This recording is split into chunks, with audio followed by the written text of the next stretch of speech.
Hello, everybody. Welcome back to the Yeti Cave Radio Show. It's March 28th, 2014, and coming back at you with some Avs news. I'm Alex Nicholas. And I'm Max Willis. Since our last show, not too much has happened. The Avs are 2-1 since last Friday, beating the Predators and Canucks, both past regulation, but they did lose to the Bruins 2-0. Is that one you saw coming, or...? I kind of saw it coming. I mean, they played a good game against them, but I mean, it could have been better. Everyone's saying because the defense is showing up a little bit more, but still, the goals are coming for them. That's where that's really helping. I mean, against Colorado and Nashville, that game, it was 5-4 and led to a shootout, and then the game after that it was 3-2. Not defensively strong games for them, but at least the defense is trying to show up now, which is a good sign. It's coming up to the playoffs, and you need good defense. Did you happen to watch the highlights or any of the Nashville-Colorado game? Yes. That was a good game. They came back down twice and then won it in a shootout, which was... I mean, I thought that was it was a great game. Not that I'm saying they should have let Nashville score 4 goals on them, but... Of course not. They came back 2 times, played real well, looking good going into the playoffs, but the only loss is to Boston. I mean, I can't really be too upset about that. They're on fire right now. I wouldn't be upset. Boston's tearing it up. Early Stanley Cup favorites, I think. And was 2-3 in the last 5, not too good. But if you go to the last 15, they're 9-5. If that doesn't make sense, actually, I think it was 9-6. 9-5 does not add to 15. That definitely does not. They are 9-6 in their last 15 games, which I mean isn't too bad heading into the playoffs. Some teams are just getting fatigued, but since last Friday, would you still think their playoff chances are strong? Have you seen anything that would change your mind? For Colorado? Yeah. Oh, of course they're still strong. I mean, look at the other teams. The Minnesota and Phoenix are the 2 teams down right now. And you'd have to have a catastrophic meltdown if you wanted to fail that bad. I mean, seriously, look at that. They're 98 points right now. If they wanted to fall out of the playoffs, they'd have to get under 84. Not even that. They'd have to get under 79 to let Dallas in that spot, but it's not even going to come close. Yeah, Colorado basically has, I'd say, a lock in the playoffs right now. Oh, yeah. And, still as it stands, if the playoffs did end today, they would be playing Chicago, and that is something that I think that's the way it's going to be. I don't see Minnesota getting anywhere up there. I think it's going to be Chicago, Colorado. Now, to who gets home ice advantage? I mean, Colorado's just 1 point behind Chicago, and I believe, how many games do they have left? 9. 9 games left, and the Hawks have 8, so they have plenty of time to jump ahead of them. Oh, yeah, definitely. Are you a firm believer of a home ice advantage in the playoffs? Some people say, oh, it's not really a big deal. I mean, you come to play no matter what, but... I feel it's kind of not that big of a deal for the NHL because you go 2-2-1-1, and then the point of where the home ice advantage comes in is Game 7. Everywhere else, it's kind of even.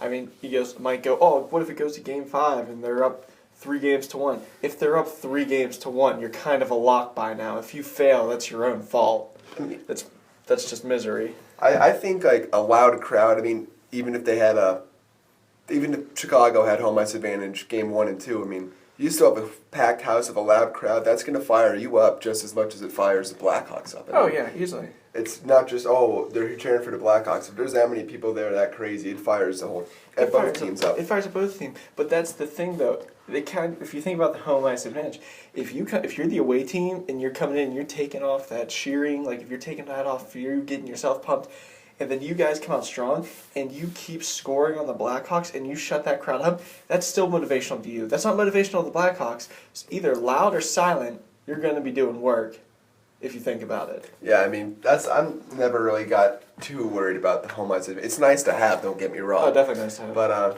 mean, both teams feed off the energy, I'd say, pretty equally. But also looking in the Central Division, St. Louis, they've got it wrapped up, in my opinion. 107 points. 8 in front of Chicago, and right now, if the playoffs ended, I think they'd be playing the Phoenix Coyotes, and I think that would be a pretty miserable series for Phoenix. I think that would be miserable for Phoenix, definitely. I would like to see Dallas come up and take that, but I mean, I think they're kind of out of it right now. Yeah, they're falling behind. I mean, I don't see, even if it was Phoenix or Minnesota that would play St. Louis, I see that series ending very quickly. Yeah. I'd like to see Dallas do better, but if you're playing against a team like St. Louis, you're not going to be doing that well. An interesting, I think an interesting matchup would be right now if the playoffs ended, it'd be Anaheim and Los Angeles. Now they're Anaheim's got a couple point lead on them the way it is. It's almost 9 points. 9 point 9 points, but still, But that'd be an interesting matchup because Anaheim has been struggling lately, and then Los Angeles, and you got to think that's a section where home ice advantage wouldn't do anything. Those teams are right by each other. It'd be home ice for both teams each game. Well, look at the top three teams: San Jose, Anaheim, Los Angeles. It's just the California division is what they should call it. I mean, it seems every year the Pacific Division is just nothing but San Jose, Anaheim, and LA. I mean, you rarely see, like Phoenix will jump in there sometimes, but the top three always seem to be the California teams. I mean, like people say California shouldn't have hockey. Look at this now. Yeah, no, California, yes. Florida, I'm I'm just so against it. I was watching highlights of a Florida Panthers game the other day, and there were glass seats, empty. Empty glass seats. You could probably walk up there and buy a ticket for $10. Any glass seats? Yeah, sure, here you go. You don't even see empty glass seats at an AHL game. I've gone to a bunch of those, and I mean, that's pathetic. I mean, as a franchise, you can't just walk up to a glass seat. If you even saw an opening in a glass seat in a game in Colorado or Pittsburgh, it would be cause for concern. But move them to Portland. They need to go somewhere. I mean, that's a good question. Trying to think where a city that would. So far, there's been talks of Portland, Oregon, and Seattle, Washington. Ooh, I'd like to see a team in Seattle. I'd like to see a team in Seattle too. But that's, I guess so. I guess it'd work. But we gotta think. What would you name your team in Seattle? Anything ridiculous? I don't know. We got the Seattle Seahawks. Seahawks, Mariners, Supersonics. Supersonics are gone. They're gone now. They're the Thunder now. But shows how much I know about basketball. Join the club. I know big names, and that's about it. I don't know any of those side characters on the team. Good name for Seattle. I don't. It's a tough question. You'd have to come back to me on that one. But I'd say still playing well is Matt Duchene for the Avalanche. 6 points in the last 5 games, 1 goal, Phenomenal. 5 assists. I think this guy deserves more credit than people are giving him, and as well as Varlamov, who came around after getting beat down that last week, allowing about 14 goals in his last 4 outings. But I don't know. I think the whole team's looking good, and I was reading an interesting article on Bleacher Report that had every team's most underrated player, and I think I agreed heavily with this. Ryan O'Reilly. Yeah. Another one that a lot of players on a team. The Avalanche in general, I don't think get credit. People just keep thinking you're a fluke. I mean, but you can't be a fluke this far in the season. You don't get 98 points and 3rd place in the Central Division by being a fluke. No, you don't. You have such a high quality offense, and you have such big names that are Matt Duchene, Gabriel Landeskog, Nathan McKinnon. In the NHL, those are just some big names right now. Oh, one player kind of shocked me. His production wasn't as good as I imagined. P.A. Parento.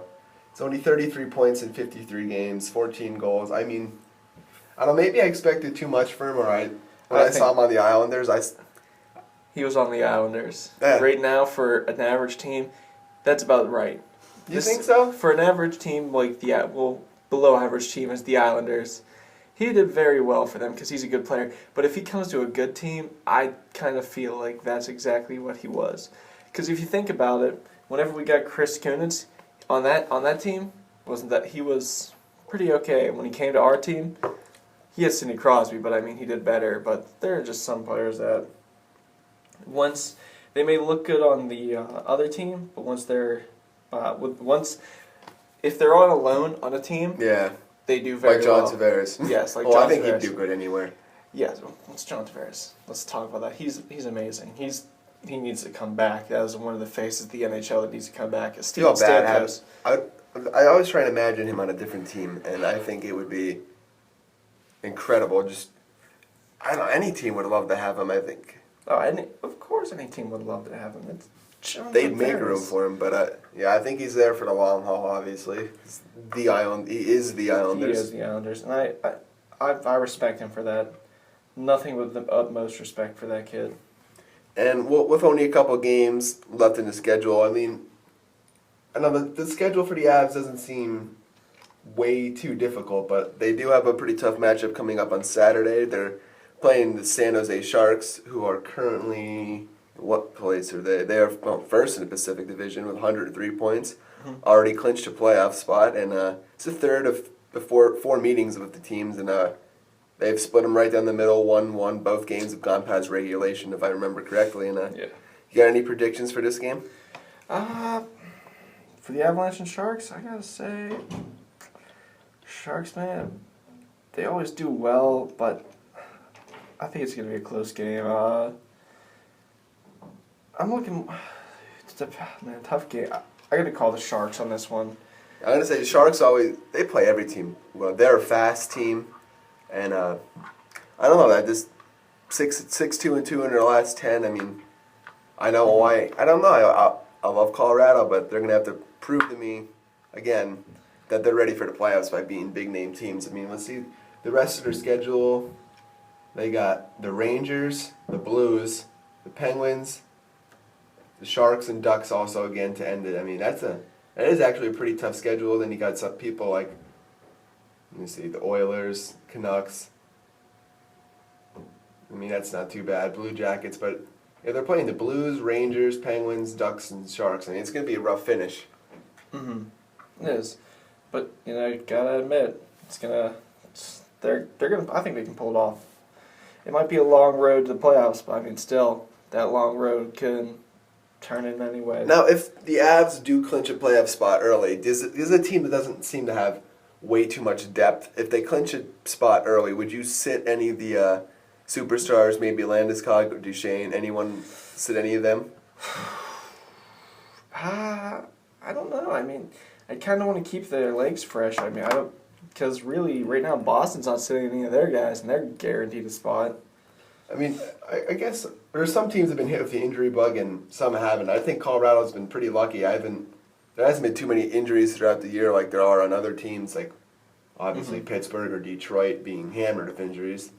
But yeah, Colorado's been pretty lucky with injuries, and oh yeah, if definitely. they can stay healthy till the playoffs, I mean, I'd love to see this team make a deep run, get a name for themselves, because most people just write them off as a joke the last couple of years. But yeah, but you're coming in off of being having the number one draft pick last season. You're being a top team right now. Like anywhere else, you'd be a dominant force. If you were in the East, you'd probably do very well for yourself. But in the West, you're doing amazing because it's always scoring over there. But man, I'm interested to see what they finished last year. I forget. Probably. Oh, they finished dead last in the Western Conference. Right under the Predators. With 16 wins and 25 losses. They were only 3 points higher than the worst team in the NHL, which is the Florida Panthers. But of course, God, that is a hell of a turnaround. 16 and 25, although it was a shortened season. But what about the year before that? They were right towards the bottom again. They were, that couldn't be right. Yeah, 11th out of 15 teams in the West. I mean, also not very good. So it's a hell of a year. Do you think this is their season? They have to win it this year, and if they don't, they're done? Or do you think they can have a run like this again next year? the Avalanche? Yeah. They're set for years to come, man. That's what people say, but I was just wondering. I gotta say, they're set for years to come. I mean, they got some nice young defensemen. I mean, they're not showing themselves right now, but I think they're set for a couple more years. As long as they keep their farm system going, it'd be nice to see that because your farm system is kind of where the system's at right now. Because if you think about it, Vancouver's screwed for years to come. They don't have anyone going for them. Vancouver's screwed. A lot of people are Nothing screwed. makes me happier to see Vancouver to get screwed, though. Oh, I love it. Not a fan of Vancouver. No one is. Or John Tortorella. Personally, he can do whatever the hell he wants. He's the only reason Florida still has hockey. Jack off. All right, well, before we wrap it up here, do you got any more comments you'd like to add? Nothing really. Go Avs, go. Yeah, go Avs, go. Our, like I said, next game is Saturday at 7 o'clock Mountain Time against San Jose Sharks, and should be a good one. You can catch all the action on Altitude TV, and we will see you next Friday. Treasure maps, falling trees, operator.